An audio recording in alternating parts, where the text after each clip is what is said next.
Oke, selamat datang kembali di channel Junior Dev. Masih dengan saya Sofyan Setiawan sebagai pemateri. Kita akan melanjutkan tutorial WordPress mengenai posting. Posting bisa disebut sebagai aktivitas memasukkan artikel atau konten ke dalam website. Jadi postingan adalah konten atau artikel yang ada di website. Nah, untuk menambahkan tulisan secara cepat, bisa kita lihat di dashboard ada draft cepat, maka kita bisa memasukkan judul dan juga konten yang kita inginkan. Tapi kali ini kita tidak menggunakan ini, kita akan gunakan postingan yang lebih advance. Untuk mengakses fitur postingan di WordPress, kita bisa menuju ke sidebar sebelah kiri, lalu di sini ada post, lalu kita pilih salah satu, yaitu semua post. Nah, semua post ini akan menampilkan postingan-postingan yang sudah kita buat. Nah, ini untuk menambah postingan, ini untuk kategori posting, dan ini untuk tag posting. Nah, kita pilih untuk semua post. Nah, di semua post ini, maka kita bisa melihat daftar postingan yang sudah kita buat. Nah, karena kita masih baru dan belum membuat postingan, maka hanya muncul satu postingan, yaitu Halo Dunia, dan postingan ini di-generate oleh WordPress, jadi agar menjadi postingan pertama di website ini. Nah, contoh kalau misalkan kita lihat di website localhost kita, maka di sini terdapat artikel atau postingan yaitu Halo Dunia, dan ini adalah isiannya. Ketika kita klik, maka dia akan menampilkan informasi lebih tentang posting. Di sini kita bisa mendapatkan contoh dari komentar, dan kita bisa menambahkan komentar di sini. Nah, untuk menambah postingan, kita bisa mengklik tambah baru ini, atau di sidebar ada menu tambah baru, atau di atas yaitu baru post. Misalkan kita ingin klik di sini baru. Nah, di sini tempat kita mengetikkan posting dan konten-kontennya. Nah, yang pertama adalah saya ingin menambahkan judul, misalkan postingan pertama saya. Oke, lalu kemudian di sini setelah kita menuliskan judul, maka otomatis permalink sudah dibuat dan kita bisa mengaksesnya di alamat ini. Oke, kemudian kita akan isi beberapa teks, misalkan ini adalah teks besar. Kemudian ini adalah teks kecil. Oke, di sini ada pengaturan yaitu untuk membuat huruf besar, huruf tebal, kemudian miring, kemudian strike through, kemudian daftar, kemudian blok kutipan, garis mendatar, dan sebagainya. Seperti halnya kita lihat di kalau misalkan formatting di Microsoft Word seperti itu. Jadi di sini juga ada toolbar tambahan, jadi untuk format paragraf dan lain sebagainya. Contoh kita akan buat ini tebal, kemudian miring. Oke, kemudian untuk ini misalkan kita beri double quote. Oke, seperti ini, block quote.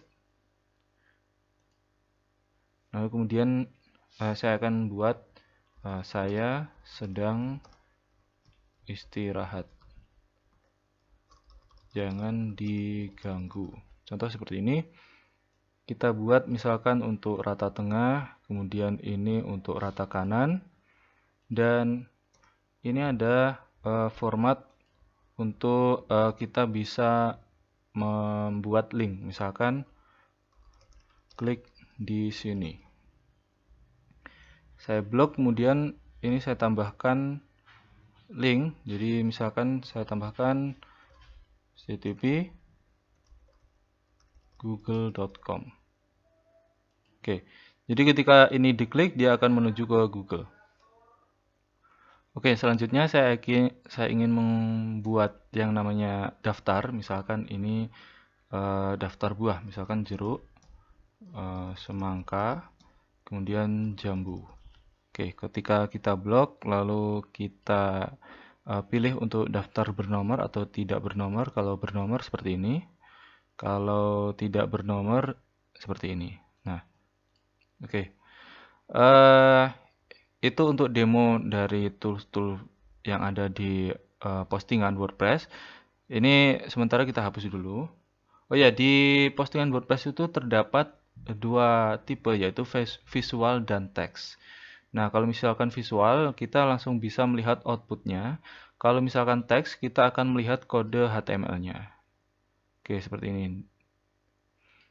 Oke, kemudian di sini ada menulis penuh.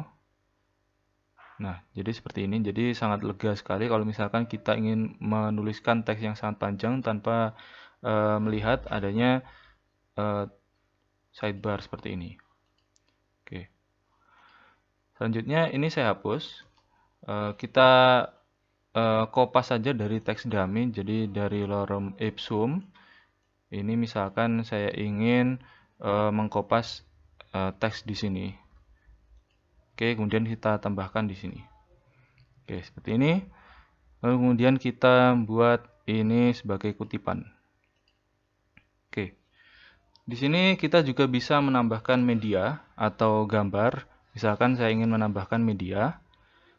Nah, karena sebelumnya kita tidak punya gambar sama sekali, misalkan di pustaka media ini masih kosong, maka kita bisa mengupload berkas ke dalam website. Contohnya di sini saya ingin membuat atau menambahkan gambar image ini, kemudian open. Oke. Kemudian kita sisipkan dalam post. Di sini ada detail lampiran bisa diganti. Oke, untuk ukuran misalkan segini aja, misalkan ini ukuran sedang. Ada ukuran-ukuran lain yang bisa diubah di dalam setting. Kemudian kita sisipkan dalam post. Maka dia akan menuju ke bawah. Oke, di sini masih terkena imbas dari kutipan. Kita tidak kita masukkan kutipan. Nih. Oke, kemudian kita juga bisa menambahkan yang namanya video. Dan juga contoh ini video, kita bisa menambahkan file banyak, multiple. Misalkan ini dan ini, saya blok, kemudian saya open. Oke, maka dia akan memilih keduanya, kemudian kita sisipkan dalam post.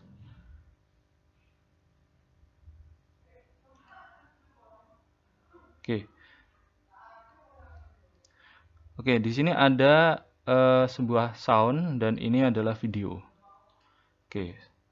Dan nanti kalian bisa mengubah-ubah yang lainnya terserah. Jadi di sini ada bersihkan pemformatan, kemudian ada karakter khusus indentasi seperti halnya di Microsoft Word seperti itu.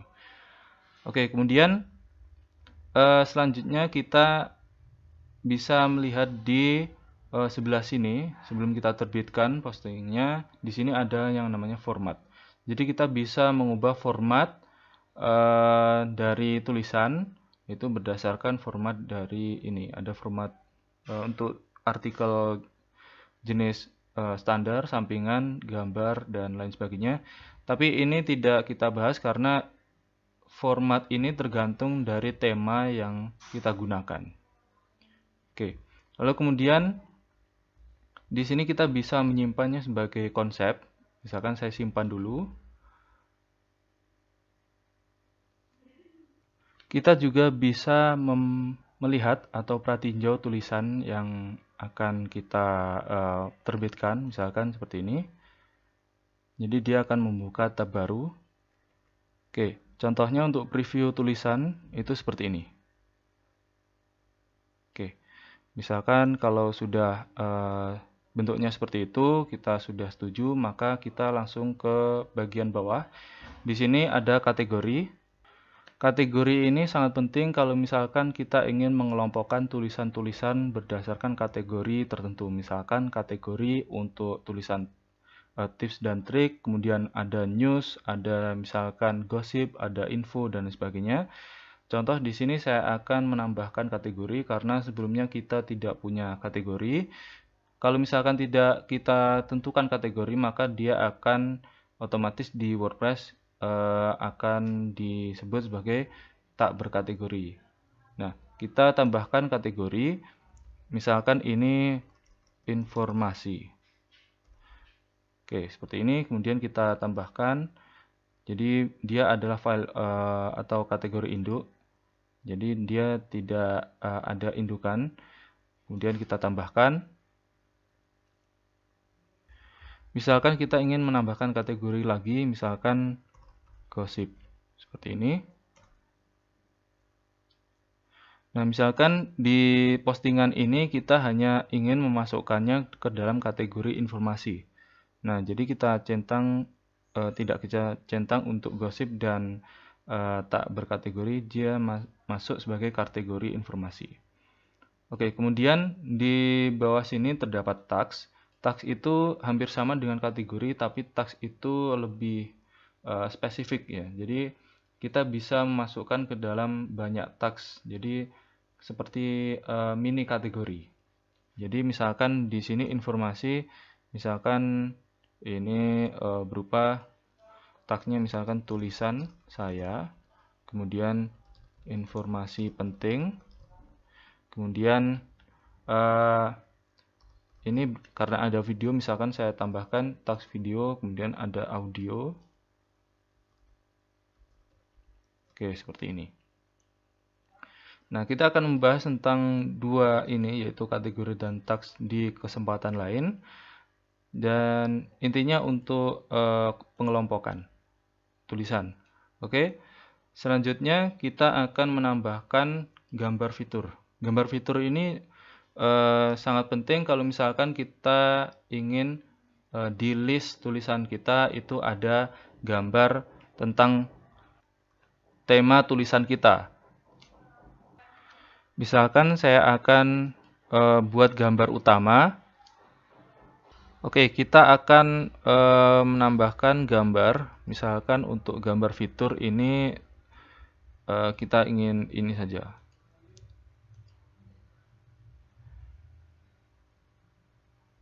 Oke, kemudian buat gambar utama. Oke, setelah semuanya selesai, kita juga sudah menyimpan sebagai konsep.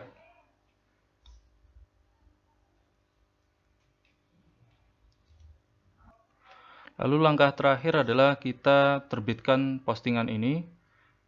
Kita klik tombol terbitkan. Maka setelah kita terbitkan, dia bisa kita lihat di website dan kita akses. Setelah ini selesai, maka kita akan lihat di semua post. Di semua post ini akan menampilkan postingan-postingan. Kalau misalkan kita klik, dia akan menampilkan postingan yang sudah kita buat sebelumnya. Oke, contohnya ini postingan pertama saya. Nanti untuk manajemen postingan bisa kita bahas di pertemuan mendatang. Oke, lalu kemudian kita klik tampil di sini untuk melihat postingan kita.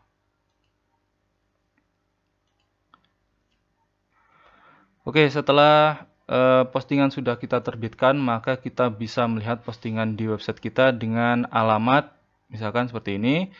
Kemudian tanggal dan judul dari postingan. Oke, jadi seperti ini ada gambar fitur, kemudian sound dan juga video. Oke. Ketika kita reload website, maka dia akan menampilkan tulisan terbaru.